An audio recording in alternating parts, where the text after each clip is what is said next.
I don't know. You want to get in with anything? I just like listening to you talk about this. Yeah, because I'll be real with you. There are a couple tracks on here that I think don't hit, fall flat.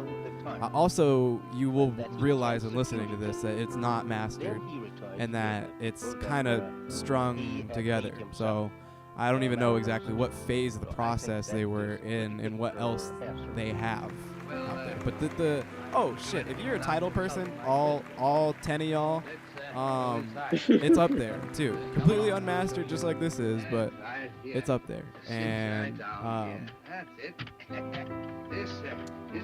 yeah, with the exception of a couple tracks that I think are really just not that great, I think the first 7 or 8 songs on here, we're headed towards one of the best albums I've ever heard. Okay? I'm not kidding you. Like, getting up to a certain point in this project, hearing shit like this in rap music and the poetic nature of it and the complete subversion of most hip-hop tropes. I mean, he's on Jay-Z's record label, for God's sake. Like, he's just such a different dude than most rappers. And in this particular project, his rhymes sound sharp, whereas a written testimony feels like he just got off the couch. Like, it's still there, he's still him, but this sounds like a guy who was making songs all the time and was getting better at it over time. Yeah, I mean, that 10,000 Lotus Petals intro was amazing. You get into this song with the fucking LaTanya Givens, which we've heard this track before, but with this on it is incredible. It's emotional, it's spiritual, it, you know, just kind of speaks to his inner self, and he's a really interesting, complex person, especially at this time, when he's still figuring out all this music industry shit. So yeah, I think like there's some incredibly beautiful music on this, and I'm almost really glad that I've had to wait to hear this until now. I feel like I really appreciate elements of the best parts of these songs even more than I ever would. I would have liked this 6, 7, 8 years ago, maybe 10 years ago. I would have dug this, but I think right now, the way we talk about music, this is amazing. And I think we give a lot of praise to things that like West Side Gun does and what Griselda does, and completely just flipping the script. And I mean, I feel like what we're listening to is that. Some tracks we've heard on here, like Letter to Fallon, that's been out a long time. And I'm pretty sure this is another one, but hey, we've heard this before.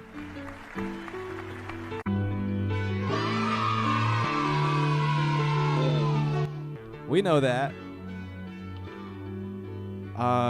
Hearing Jay Electronica on this, amazing.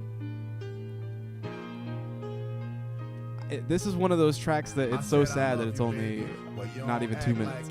Squeeze my feet, kiss my neck, rub my back like it. And on the phone, it's just you gon' hit me back right quick. First we was straight, now it feel like. But yeah, later on into this project, there are a couple tracks that I don't think land a ton, or they just kind of sound rough. I'm trying to find those in here exactly, but I think they're actually right next to each other. Road to Perdition, the one with the Jay-Z like little just voice bit over it, wasn't one of my favorites. And then the Rough Love track on here, I would say is probably my least favorite. Like one of the few duds on this project, but there are a couple duds on here. But at the same time, this is a leak of a rough version of an album, and so I don't know how to take in every decision that was made on this. Oh, another quick, what I thought was amazing, different, amazing moment, very cool, was the Bonnie and Clyde. I was gonna say the That Bonnie is and Clyde memorable. song. That is memorable.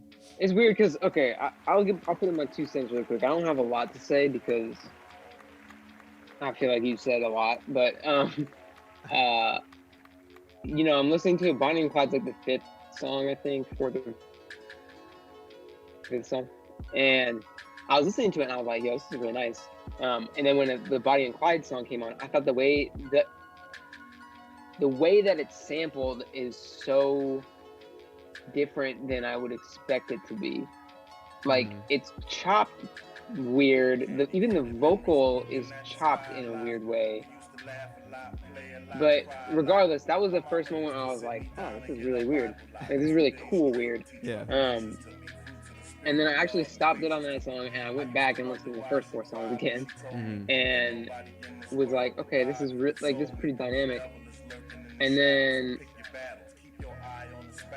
it was an album kind of like a written testimony where I could just put it on and just listen to it and not think about it too much. But every time that I did stop and think about it, I was like, there's a lot to unpack here and it's really interesting. And what he's saying is like kind of, I mean, Jay Electronica has always been kind of like an enigma, just in the sense that like he's talking about some next level shit, like like shit to the that I point don't of just talking about understand, certainly. UFOs, like straight up. Yeah, but beyond that, I think he does it in a way, and the reason why so many people were kind of not disappointed in a written testimony, but maybe like a little underwhelmed, was that he is reclusive and a figure that you always want to hear from. Like you don't get a lot of people that are so reclusive, so under wraps, but that you are constantly like reminded, like, oh, I wonder where he's at. Yeah. Like there's not like a Frank lot of Ocean people like that. Shit There's a few. from that period of time when he went like dead silent. Really MIA. And so when a written testimony came out, like you said, that kind of like hype had built up. This was going to be the Jay Electronica album. It was fine. Like I like that album, but I also wasn't crazy waiting on him. Like I wasn't like thinking about it all the time. And so when it came out, I wasn't that underwhelmed. I just thought it was a pretty cool album. We just got a Jay Electronica album. So we're not like really like, oh, I'm like waiting, I'm waiting 5-6 years for this Jay Electronica album. We just got one.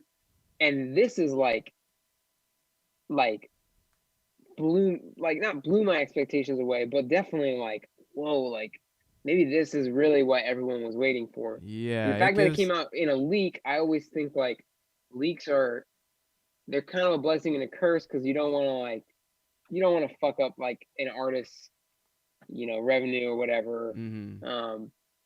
But leaks are just more interesting. Like there's more hype around a leak. That's why Drake always gets the fucking like play he gets before he even hits he hits the charts. It's because you're just like, he leaks all of his shit on purpose so that people are like, oh, you use a Drake leak, and then when it comes out, there's already a frame of reference. Yeah. I think that this is like you. I mean, I wasn't gonna go like best album of all time expectations, but I do think like hearing, maybe when I hear a studio version of all these songs, I could put it into a better perspective. But this is a really good album. This is definitely a consideration for album, top 10, 15 albums for me, and I haven't even heard the final cuts of all these songs. So I am dying. They might get the flip side is they might not be as dynamic if you're hearing the studio version. Like I said, sometimes demos are just a little bit funner because they're raw. Yeah. But I don't know. I am dying to hear, like at least uploaded to other DSPs, even if it's just like it is now. I would like to have it on Spotify, because I'm telling you right now, if I made a combo playlist between the best songs on a written testimony and the best songs on this album, I'm telling you, I have like a top 10 hip hop album of all time in a playlist. I'm not shitting you. I really think these songs are that good. I'm not just saying that. I really think these are songs you would get nowhere else from no one else. Even think about some of the most talented hip hop artists you've ever imagined. Andre 3000, Kendrick Lamar, fucking anybody. Like nobody's giving you that at that time when these songs were made. So the only thing that makes it not so is the fact that the songs or the project is unfinished. So I may not even really consider it for like my list due to the fact of that. And then on top of it, there are some songs in here I don't like. So it does lower the ceiling on it just a touch. And I think there are some other albums that are consistently just as excellent. But some of these songs are some of the best songs I think I have ever heard as a rabid hip hop listener. Do you have a favorite song on here? Yeah, I would say Life on Mars is that track that is short to the point where I replay it over and over again, and I really enjoy hearing that beat used originally in that way. I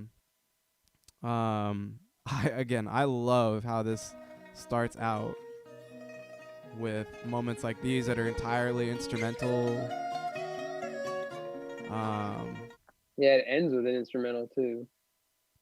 Yes. Ends with the 10,000 Lows. I really like that the second to last track, Run and Hide. I think that's a really cool song. He's barely even like rapping on it, but I still think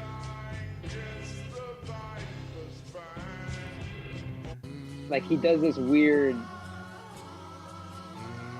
Derringer type thing with this this is amazing beat where he's kind of like messing with the levels and I agree. Oh, and then like you said, Bonnie and Clyde as like just one of the really out there moments, but he kills it. I mean, the way he's rapping over that, again, it's like it's that space that just no one else would really touch. No one else was really going for that. I think it's completely abstract, completely individual. I think it breaks a lot of common, ideals around hip hop music down with some of the best rapping like you could find, So yeah, that's my take on it. I think we need to hurry up and get to albums of the month, which I'm gonna keep it one thou wow with y'all that I don't even have my top 5 done, but I have the list of albums that we have talked about on this podcast for the past, starting in September. So let me pull it up. Do you have any final thoughts on Jay Electronica? No, but I wouldn't be surprised if as of right now this album is like a top 15 of the year for me, and a studio version could bump it in my top 10. Right. If there's a studio version that comes out of this, like it's I don't think Spotify, a studio version I will consider it for my list.